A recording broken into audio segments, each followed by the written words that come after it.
Hello everyone. Welcome to another series, The Expat Unfiltered. In this series, we are going to share our real life experiences on how it feels to be in Germany, and we are going to speak about different topics such as food, water, supermarkets, driving lessons, and anything that you can think of. So, if you are already in Germany or are thinking about moving to Germany or is just curious about how it feels to be in a foreign country, then this is the right podcast series. This is our space to have an open, honest, and unfiltered conversations. Me and my friends are going to speak on various topics. If you have any particular topic in mind which you would also like to hear about, write it in the comment section.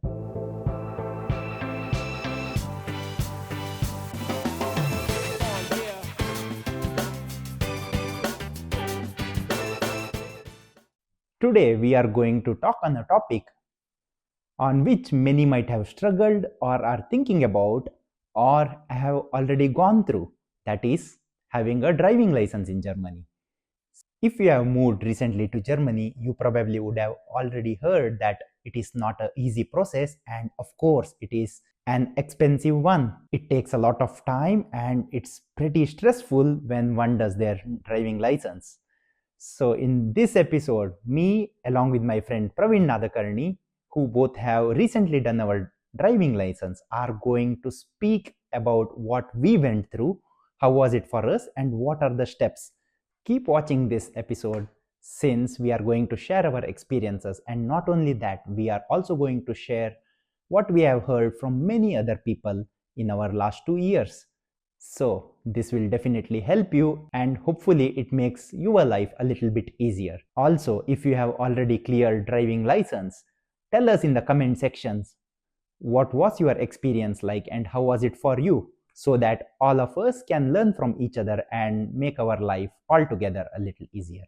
Hi Praveen, how are you doing? Hi Kiran, nice to be here. Yeah, I recently got to know that you cleared your driving license in the last 1 week. How did it feel? Oh, finally I got it. So it was like really time taking. So Mm-hmm. I started last year, but only I could complete this year because I had few breaks in between due to vacations. Yeah, I think like for myself as well, it was really difficult. For Germans, this is one of the toughest exam that they face in their life. And personally, I also felt the same. Mhm. After my 12th standard, wherein maybe I gave JEE, after that, there was not a single exam or something like this which was so stressful. So this was really challenging and crazy for myself. Do you think the same, or what do you feel? Well, it was, yes, stressful, I agree, but like compared to India, where we Mm-hmm. did driving classes or anything, this Mm-hmm. is completely different. Mm-hmm. So there, I didn't even take driving classes. I knew driving from before, so I just cleared it myself. But here, it's the other way around. You need to register and you need to go to the classes. You pay and you get scolded. Of course, we Indians make mistakes. Like Germans follow strict rules, so we need to adhere to that and like carry on. The problem is it's hard to unlearn and relearn new stuff. So we have been driving for years in India, Mm-hmm. and our muscle memory is so strong that we tend to do the same stuff. I still remember from my initial classes that he said when you are turning right, you do not see left. And in India, wherever you turn, you see once everywhere to avoid some auto rickshaw or cycle or whatever. But here they are like everyone follows rules, so you follow what you need to do, and everything is in order. Yeah, I also have similar opinion. So like it's two different worlds. But what do you think? Like, is driving license important once you settle in Germany? Yes, I believe driving license is very important for anyone who is there Mm-hmm. in Germany. So I always wanted to have a driving license, but when I was like studying, I didn't have the time. And then later, now I thought, okay, let me squeeze in a bit and then get this. So Mm-hmm. how was it for you? For me, somehow feel I should have done my driving license a little bit earlier, than I did. So like I came to Germany in 2022. Oh, I even forgot when I came. Corona was in 2021, right? 2020. 2020, 2021. Probably you came in 21. 21, 22, 23, 24. Yeah, I came in 2021, correct? And it is going to be 4 years in another 1 month. Wow, that's crazy. I finished my master's in 1.5 years. And I think as soon as I finished my master's, or even before I finished my master's, I should have taken this up. This is, according to me, a mistake that I did. At that point of time, I felt it's a lot of money, right? Like to invest. It takes around minimum 2000 euros to somewhere around 4000, 5000 euros, depending on how many times one fails the exam. But of course, you have to consider the upper limit, right? Yes. Like you cannot just think, okay, I will pass it in first attempt and then. So at that point of time, I felt, is it really required? The public transportation is very well connected. And I thought 2000 euros is much. But with the years, the money that needs to be put in keeps on increasing because they increase the per session cost. So I think that was a blunder from my side. But however, I also feel most of the students who come to Germany take it up at a later point of time in their life when they are very well settled and they feel, okay, now 3000, 4000 euros is not a lot of money.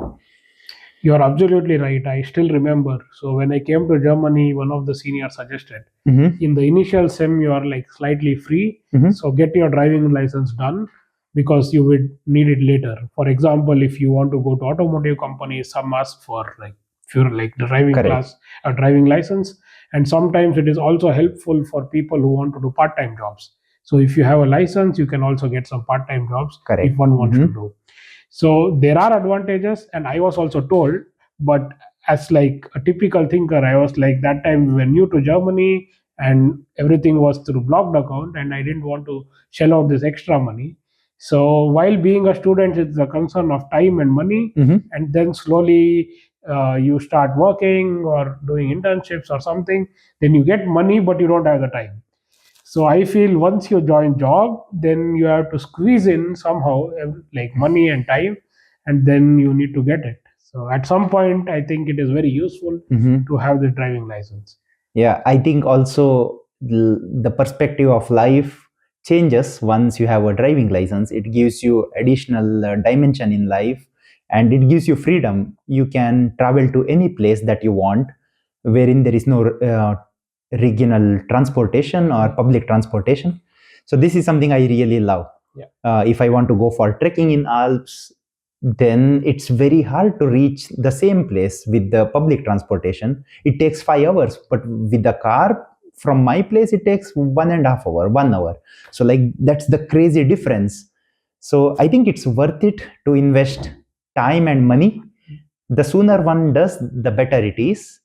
And probably if you are a student watching this video, I think you should go for it in the last semester or something, wherein you are sure, okay, I am going to stay in Germany for next 5-6 years, and it's a good investment. I think we should see it as an investment, but it's also difficult to decide if you don't have a job and then yeah.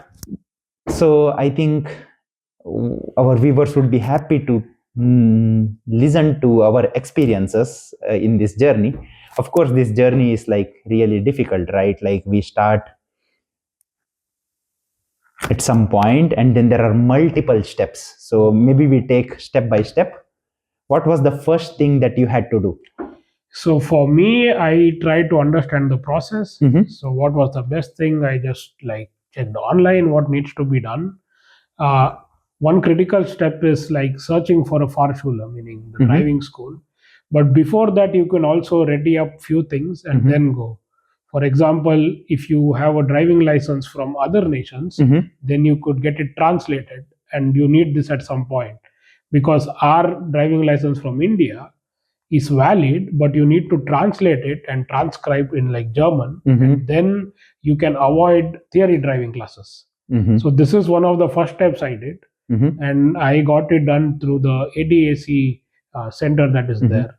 and they charge about 60-65 euros and just to translate the just to document. translate, and hardly it takes like 1 hour, not even 1 hour. Mhm. So I gave them, and within half an hour I got a call, you can collect it. Wow. I Mhm. was like, oh, these people are crazy. Mhm. But I have heard that some people like also get it done through private transcription, Mhm. like, but I'm not very sure if Mhm. this is. So this is the first step wherein we translate our Indian license if we have one. But what I also heard is you should have an Indian license before your arrival in Germany for the first time. For example, if I come to Germany in 2021 and then I go for a vacation in 2023, do a Indian driving license and come back to Germany, I cannot translate this and get my German driving license. Yeah, you are absolutely right. I have heard this as well. Yes, of course, I also translated my document. And then the next step was slightly crazy for me, wherein we had to do first aid course. So, like, this is something new for me. In India, I did first aid course only when I had a camp wherein they showed how to save yourself when bitten by a snake. So then they say, okay, this is how you have to do first aid and then save yourself. So, like, in Germany, for driving license, I think it's very important. But this is a prerequisite. You cannot get into the process without doing a first aid course. So, like, how was it for you? It was like, okay, so I knew that I need to have a first aid course. So the Farshulas told me that there is a website called Primeros where you can book. You Mhm. can find options, like some are in English, like probably in bigger cities, and smaller cities it's in German. So it is around 30 euros, 40 euros, depending. So I was like, in my city, I got in German. So I was like, okay, let me go it. I can like understand a bit German. And I go there, and 8 hours of full German. In first 2 hours, I was like, okay, I'm understanding. Okay, fine, fine. And later, there are like people doing activities. You need to respond. I'm like, where have I come? It was like, I thought it would be better if I had taken it in English. But I thought like there is no chance of taking it in English. No, you can take it in English. Like, for example, in Primeros, I still remember, like in Munich, there was a session in English. Oh wow. So this Maybe is like beneficial and probably only available in bigger cities. yeah. Yeah, okay. This is something new for me. Yeah, 8 hours of German, and that also technical German, wherein you need to know the words, and they also give you activities, right? You cannot just sit and say, okay, I am listening to you. You have to respond, you have to do group Exactly. activities. But it was really fun for me as well, like to learn things that are very important in Germany and how to approach a situation when there is an emergency. So this was really useful for me, and personally I felt like it's really a good habit. This should also be in India, wherein they say everyone has to take a first aid course or something so that you know how to respond. Yeah. And then like for me what they said is you need to get a eye test certificate. Yeah. So like I think it's free more or less everywhere. So I went to a shop wherein they sell glasses, lenses, and then I got my eye test for free. So like I just had to say it's for a driving license, and then they give it within 5 minutes. So Yeah, you are right. Yeah. So I also did the same thing. It was also free for me.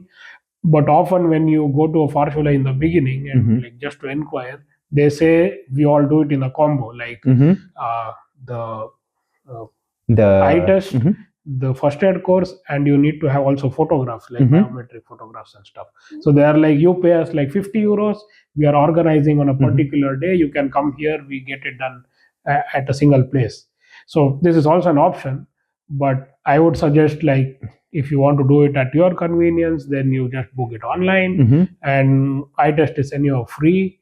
For photos, you can use your like recently taken photos, or if you have a digital copy, just get it printed in DM, or like it is much cheaper. Yeah, I also think it's a trap that you do everything with the Fahrschule. Fahrschule, of course, means driving school in German. So I think you can, as you said, some of these steps we can save money by doing things by ourselves. So like the first 4 steps, as we mentioned, collecting photos, eye test, then First aid. translating the driving license, and then first aid course. So like 4 things. And then the 5th step is like choosing a Fahrschule in itself, right? Like what I did is I knew a friend who did the research. This person, what he did is he made an Excel with different Fahrschulas in and around his place, and then which Farshula offers at which price. So like there are different prices for admission, for practical classes, for exams. So like he made a list for 5 to 10 different Farshulas, and then he saw like which Farshula gives you a best offer. So I just looked at this, and then I went to the one which was nearest to my house, because I felt if you are going to a practical classes, it's better if it's just near to your home, or else again you have to travel every time to the school, and then it's a problem. So like what did you look for like when you were selecting Farshula? Well, I also scouted many of the Farshulas around. So my sense of advice here would be check the reviews of the recently graduated or those who got the driving license. Of course, most of them would be good. Probably the Farshulas remove the negative ones sometimes, but I don't know. Because almost all the driving schools have like 4.8, 4.9, 5. So it's tough. The second thing I would like to say is when you go to the Farshula, ask them how regular will you get the classes.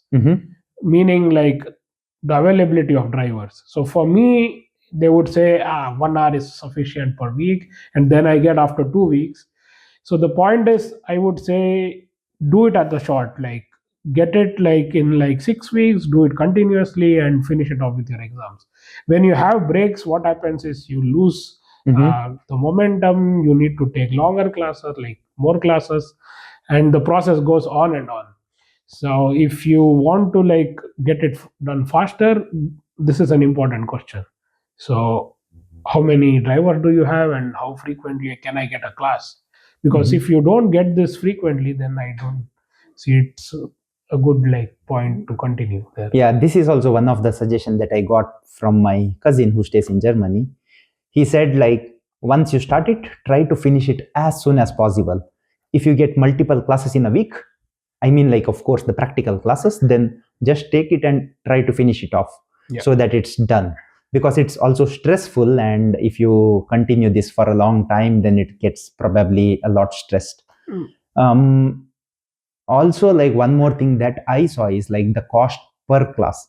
When you are translating uh, Indian license to a German license, we don't have to take theory classes, but we have to take practical classes. What they said to me is, you are translating your document for a Indian license. How many years did you try? I said 7 years. And then they say, then maybe you need only 3 or 4 classes. Each class is of 45 minutes, right? But then I said, wow, wait, India and Germany is fully different. Me driving in India for 7 years means nothing. I have never driven in Germany. So I think this is something we have to be aware of. According to my experience, minimum we need 10 to 20 classes. So it depends, of course, on person to person, but I took around 21 classes. 21 classes of 45 minutes. Yeah, that I think is pretty much like approximately what I've heard from many people. So for me, it was like 17 classes. I paid for 18 because I missed one class, and that's an important point. If you miss a class, you have to pay half the price. So for me, each session was like 75 euros, and one class happened so that it was at actually 1:30, and I had noted it down as 3:30 in the afternoon, and I go there at 3:30, and he is like, your class is done at 1:30, and I'm like, what do I do? He said nothing, just come like the next week. And later he says we need to pay, and this is already in the contract. So basically I did 17 Fahrstunden. And he did not even call you, right? No, really, he didn't even call me. That was the bad part. That I asked him, he said, "Hey, I don't know." So yeah, it happens. It happened to me. So be careful. So if you like miss the class, then it's your problem. Of course, you can cancel a class. You can inform me one day before that something happened. You can't come, and that's fine. But if you miss a class, then you have to pay. So this is one point also crucial. Like some people don't read the contract given at the beginning. So once you have the Farshula chosen, you sign a contract like it's like house building contract or a short something, a short contract. Yeah, I think like all this, what we are speaking is very important to know right at the start of the registration. One more point that comes to my mind is like, in which language does the teacher teach? Because during theory classes, maybe it's not that important. But during the practical classes, if the medium of instruction is German and you do not know German, right, then your life is going just downhill. Yeah. First of all, I think like half of the driving teachers here in Germany are furious 90% of the time. Probably they are on the street the whole day and they are just not in the right mood. So if they scream at you in German and you do not understand why they are screaming, it's going to get just tough and tough. Yeah, that's very common. I also faced it in the initial classes. So I understand they are stressed and they are in the vehicle, like on like highways or something, they are driving fast, and any small mistake can cause a big accident. And that can happen in Germany because everyone is traveling at a high speed. So language is a good point. So this was like I neglected it because I thought, okay, I could manage it with my German. But yeah, of course, they tell you basic words in the beginning, like what is acceleration, brake, and every other stuff. All that is fine. But when they get furious, they don't tell you anything in English. It's all in German. And they scream. And I'm like, wait, okay, wait, cool, chill. And they are like, they stop. They're like, what are you doing? Like, in German. And I'm like, okay, sorry.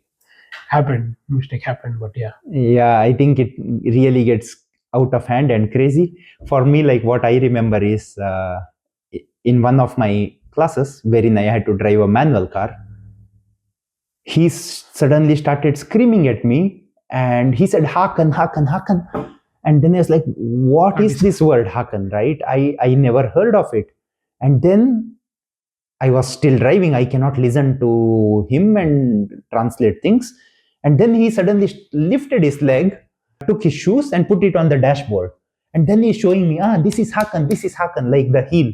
So the heel is called Hakan in Germany. And he said, put your heel on the floor and then press it like this. So should I look at the road and drive? There are 3 to 5 lanes here most of the times. Should I look at the road or should I look at this guy doing drama in the car? So like this was crazy for me. Of course, by that time I was used to my teacher. But yeah, I think like it's very important when you first decide to take a class, just look at classes where there are teachers teaching in English. Then your life is easy. If you take it in German, you should know to handle it, or else I think at the end of the day it gets really tricky at the later part. But before we go to practical classes, like the thing that really blew my mind is the theory exams in Germany. So the first part is registration. You register in a school, and then you are supposed to take theory classes, write a theory exam. So if you have already a driving license in your country, then you can skip the theory classes. You can directly go to the theory exam. But theory exam is not that easy. What is your feeling like? What did you feel when you were writing and studying for theory exam? Well, so just to give a context, I started to look into Farshulas last year in March, April in 2024. And then I was like, okay, I registered with the Farshula. So usually they give us app credentials. You have an app where you have questions that are there. So back then it was around 1200 questions. And later in the year, I think they added 50 or 60 new questions. So it would be around 1200 or so. So these questions are available in different languages. Of course, I would like most of them choose English. But the bad part is it is like directly translated sometimes, and translation is so bad you don't understand what they mean. And just reading sometimes you're like, what is happening? You don't tend to understand. Sometimes you feel this is wrong. Oh, And then the bad part is like we have to remember all these 1200 questions. And also like there are questions where you don't understand anything and you just have to by heart them, like you just have to memorize them. There is no way. the only way where you could succeed is first you do the questions and then do mock tests. If you are passing like 7 out of 10 mock tests you do, then you are good to go.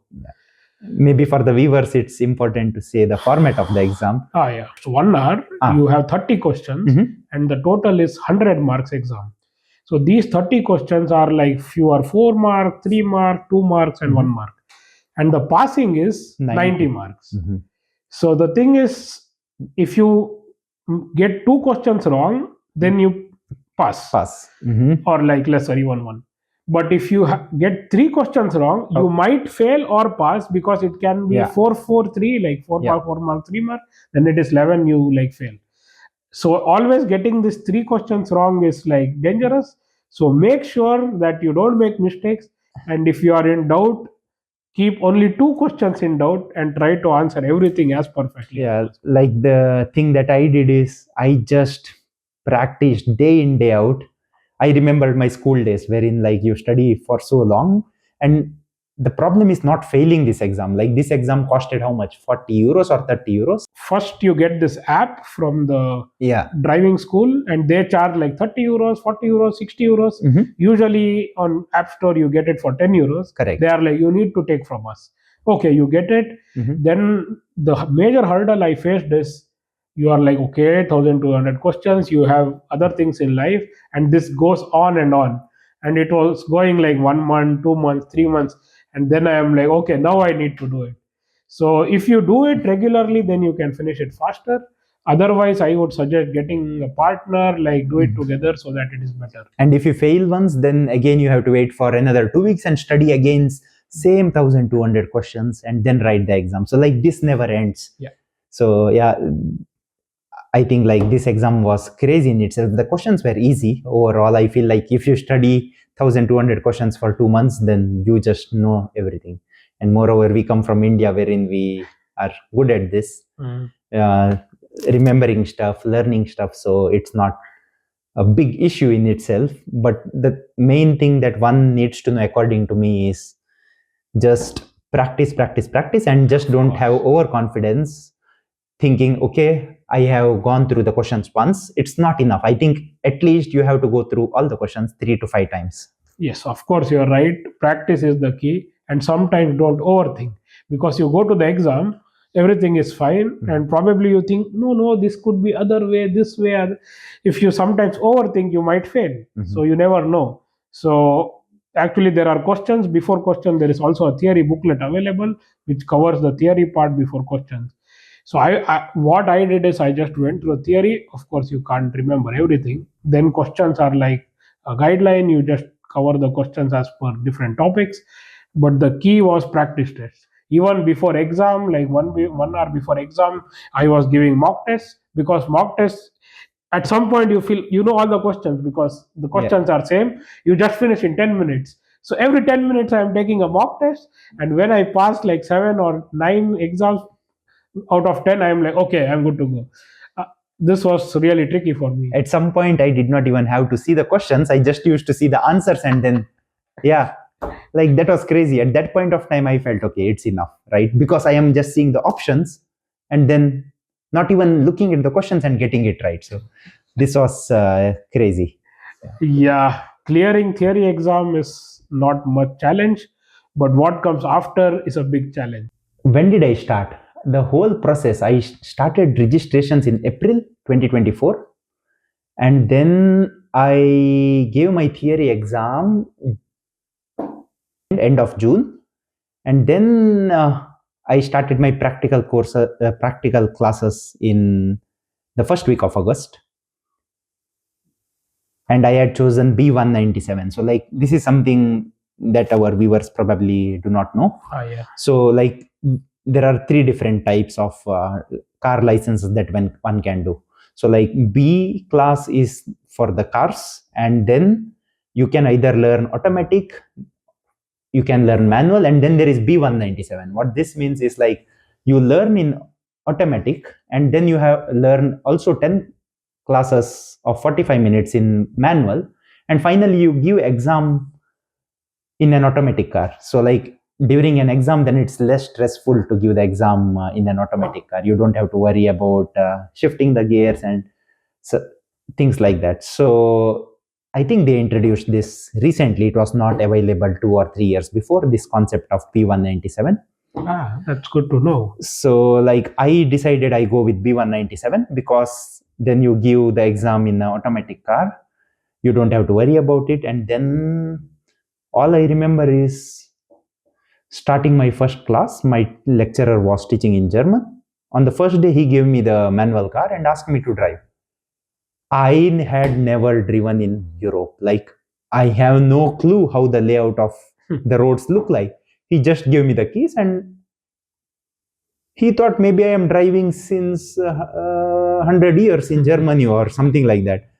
I did not have any confidence, and he did not have a clue that I do not have any confidence. But still, like I just sat on the car and then I could drive it. Like, but the problem was when in the first 10 minutes I encountered 5 roads and at a major junction wherein I had to take a left turn.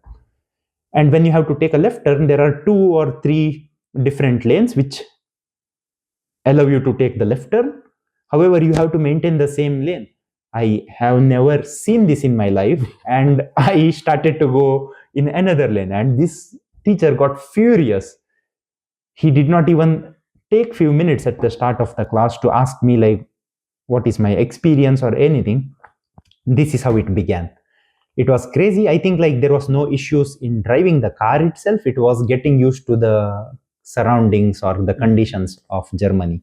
Did you do it for B197 or B class, or what did you do it? I did it for B197. So on the first day, like my lecturer just gave me the manual car, which he did not have to do. But then, like he, at some point, he understood what I know, what I do not know after a few classes. Of course, like as I said, he used to get furious at some point of time, but then I used to uh, do some smooth talking, and then because I think they are really tired and the job needs a lot of attention and focus. They just cannot be absent minded because then something is going to happen, right? We are learning, so I think it takes a lot of energy out of them. So like they are most of the times furious. But what I used to do additionally is like after 2 or 3 classes, I understood my problem is not driving the car, it is the conditions here. And therefore, like I used to sit on Google and do the Google navigation myself, like 3D navigation.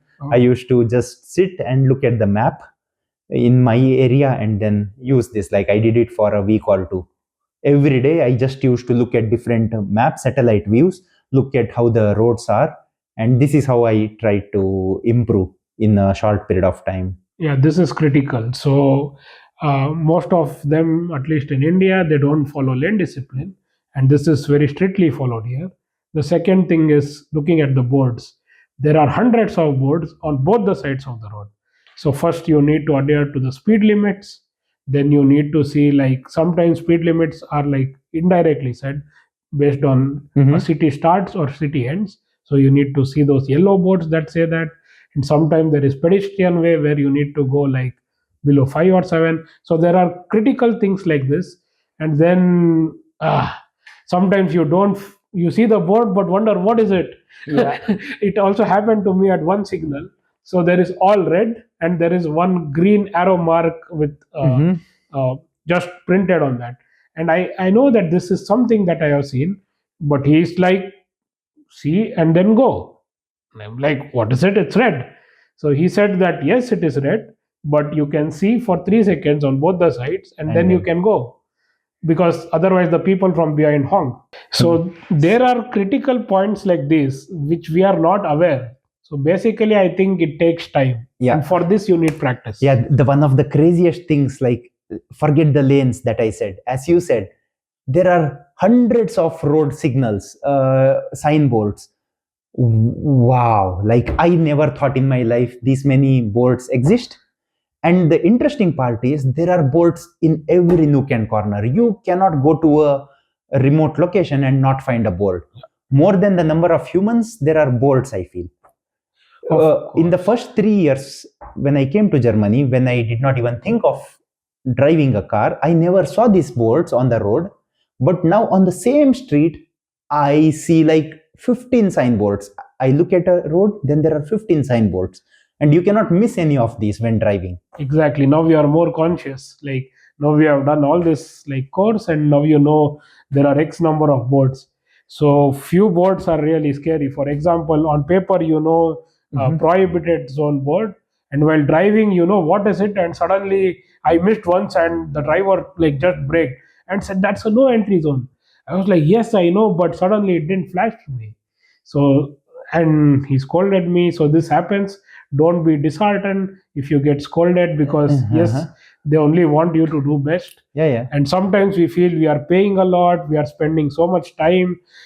Sometimes we go, like many people do it in evening, morning, spending Yeah. their other time. So don't be disheartened, just learn. So if you don't make mistakes, I'm sure they won't scold. And sometimes I also felt, no, they are just pinpointing some small mistakes. In probably like they think they get more money if they do more classes.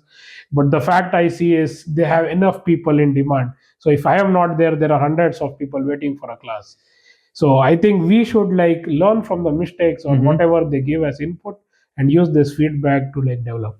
Yeah, like one of the craziest board for me was not the signboard in itself, but the additional boards below the signboards. So for example, there is no entry, and below that there is a whiteboard saying Saturday, Sunday, 4 to 9 p.m. So this means you cannot enter this road on Saturdays and Sundays between 4 and 9 p.m. When driving on the road, first of all, it is difficult to detect all these signboards, and secondly, you want us to read the small nameplate as well. So like, yeah, I think like it's just different world than India. It takes time. It takes time to get adjusted to the rules. For example, the other critical thing is the traffic light. So there are red, green, that is like normal, yellow, that's fine.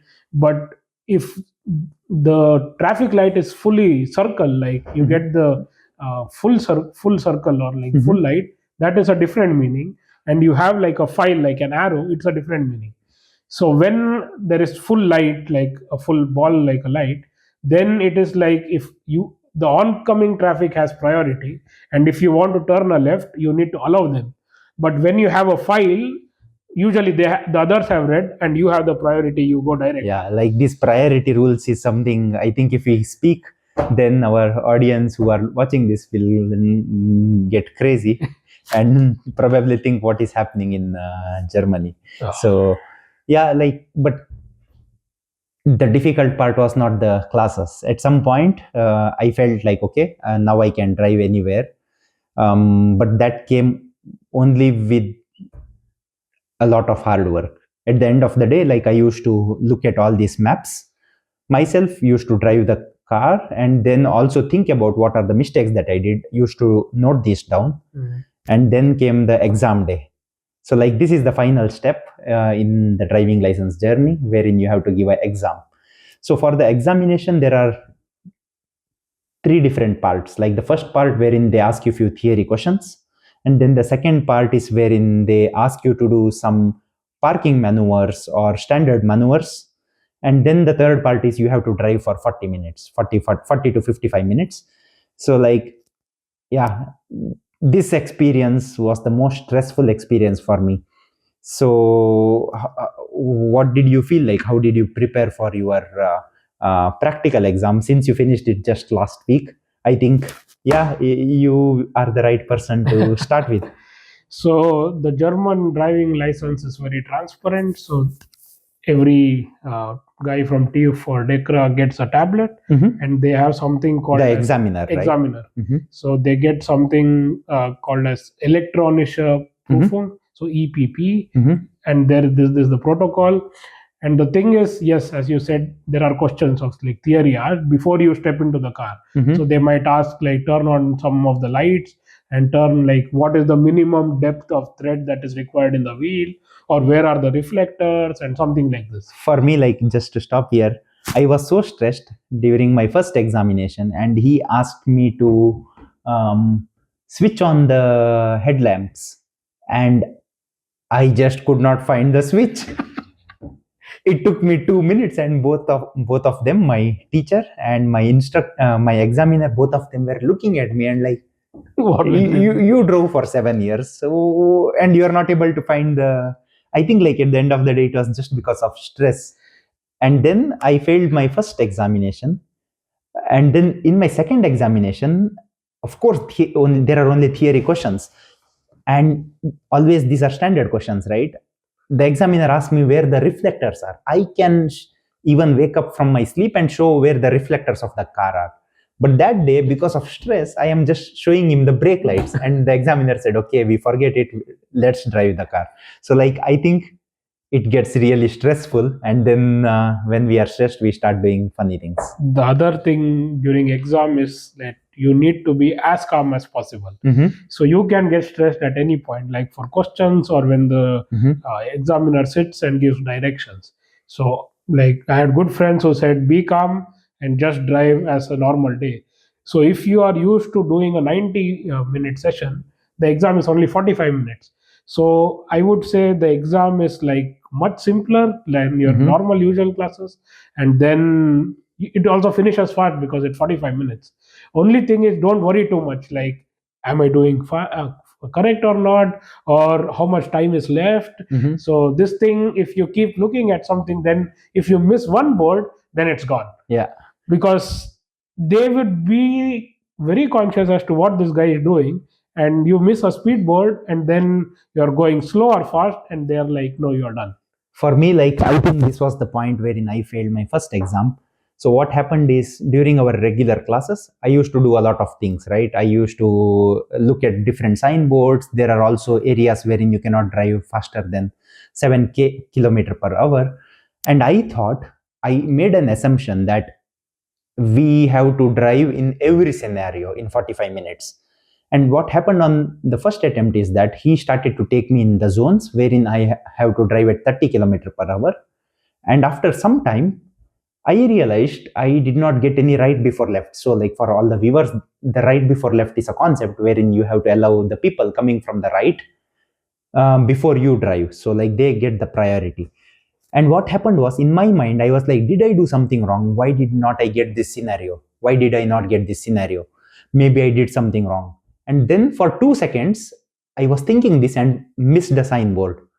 So what happened was, I missed this signboard wherein I did not have the priority, and I had to wait at a junction. So I go to this junction, and then I see a car approaching from the crossroads, and I stop. So I fully come to a halt.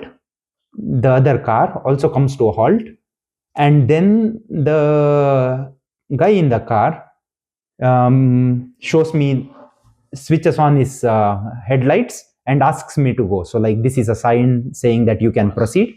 I see this, and then I do not move, because I thought, okay, it's my exam day, so why should I go? Let him go, and then I will go after him.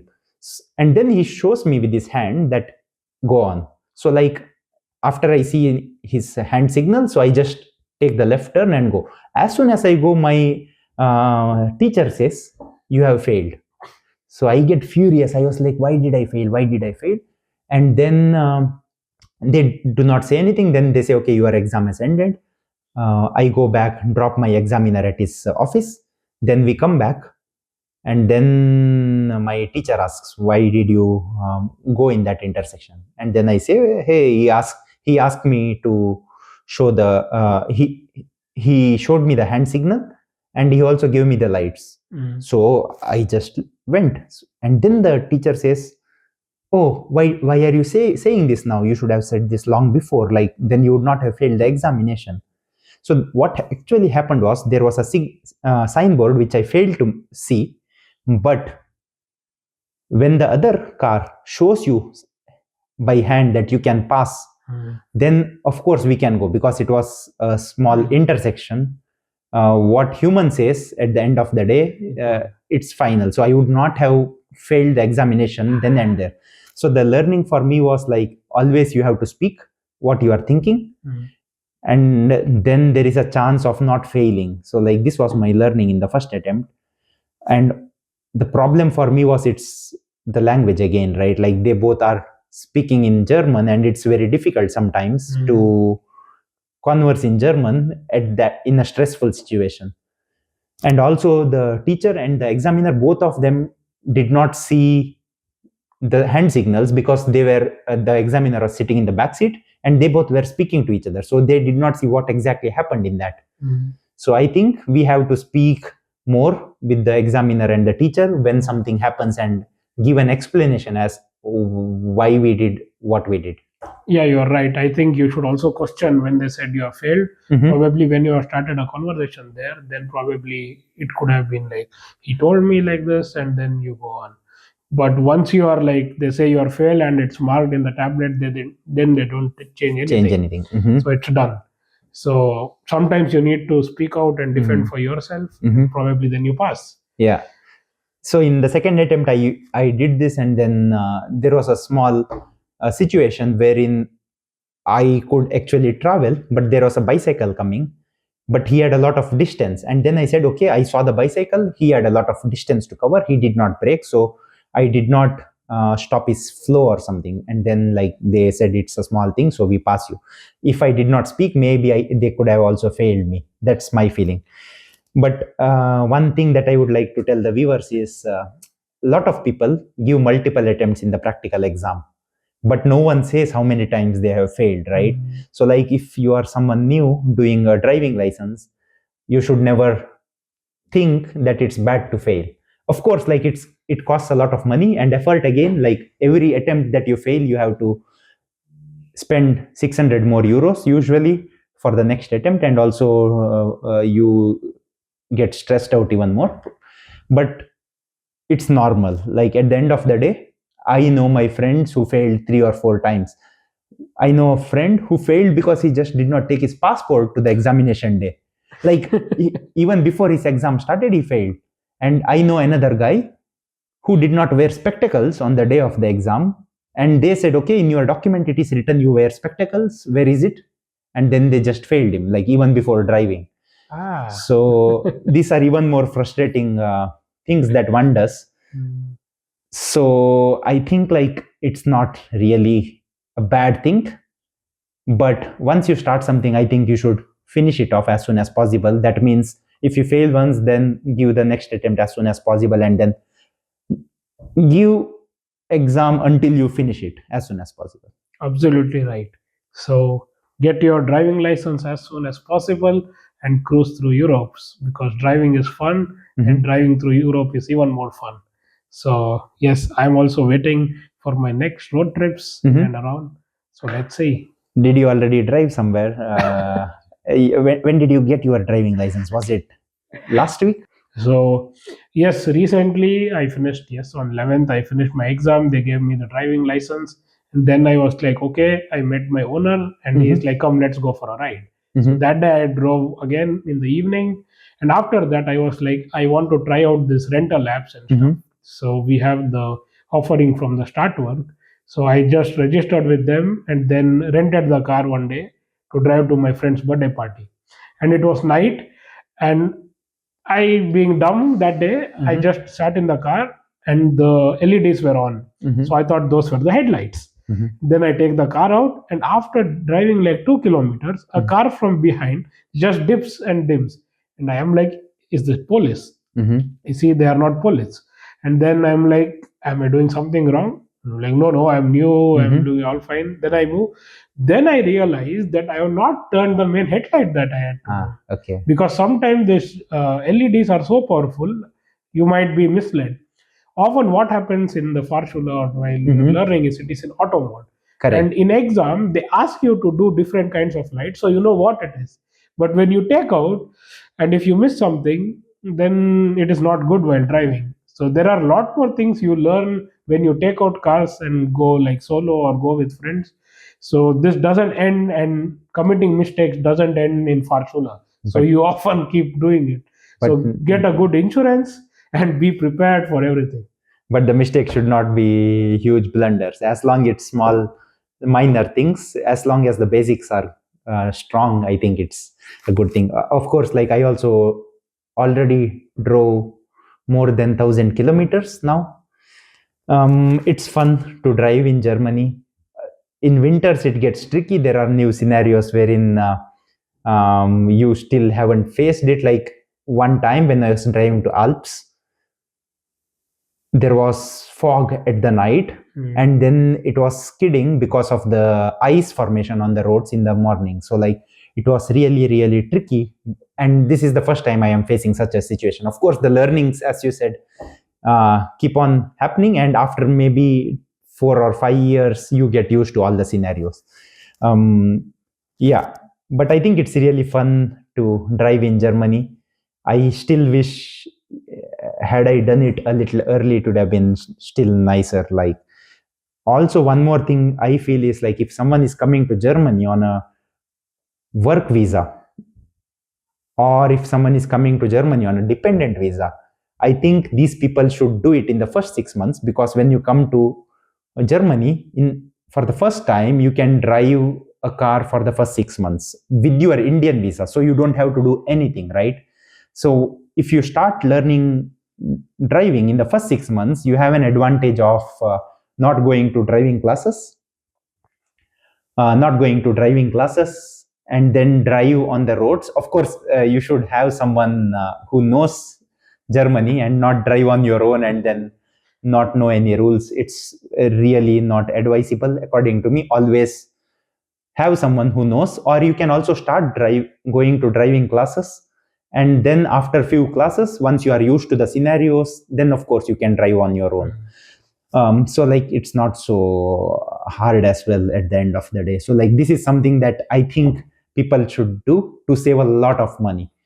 For me, it costed around 2,300 euros. So yeah, at the end of the day, it's a lot of money, even for Germans, not only for us. Anyone and everyone in Germany says the same. But it gives you a lot of freedom. Also, one more thing that I did is like I also drove a transporter. Yeah, this is also an advantage, right? When you have to shift homes from one place to another, you can rent a transporter. Yeah, it's more or less like a truck. And that day, it was a very surreal feeling for me. I never thought I would drive such a big transporter in Germany. And now you can do things on your own. You don't have to be dependent on others for such tasks. So yeah, this is my overall feeling about the driving license. Yes, of course. It's a great experience and satisfying once you pass the exam, because you can drive anywhere, like by renting or getting your car on weekends, especially with the DBs getting horrible sometimes on the weekends. Yeah. Also, if your parents or relatives are coming in, I think it's better to travel by own transport than depending on the public transport. So I feel it gives you a lot of freedom and flexibility, and as you said, not dependent on anyone else while shifting or like doing stuff by ourselves. Yes, I think this was really a great talk, wherein I got to know a lot about how the experience was for you. And also, I hope like our audience gets to learn from our experiences, and probably some of the tips are really helpful for you guys. Please write in the comment section, what do you think about driving license in Germany? Share your thoughts with us, and let's see what everyone feels in Germany about the driving license. So in this series, we are going to share our experiences on many different topics. This is just the start, wherein we started with driving license. We are going to cover much more different topics, such as supermarket, food, air, water, anything and everything in Germany. So stay tuned until the next episode. And yeah, thank you, Praveen, for joining in for the first episode. And Thank you, Kiran. It was nice sharing my experience of getting a driving license in Germany. Thank you for having me. yeah, and congratulations as well. Thank you, and congratulations to you as well. For all the viewers, for the one last time, please like, share, and subscribe this content and the channel, The Kamat Talks.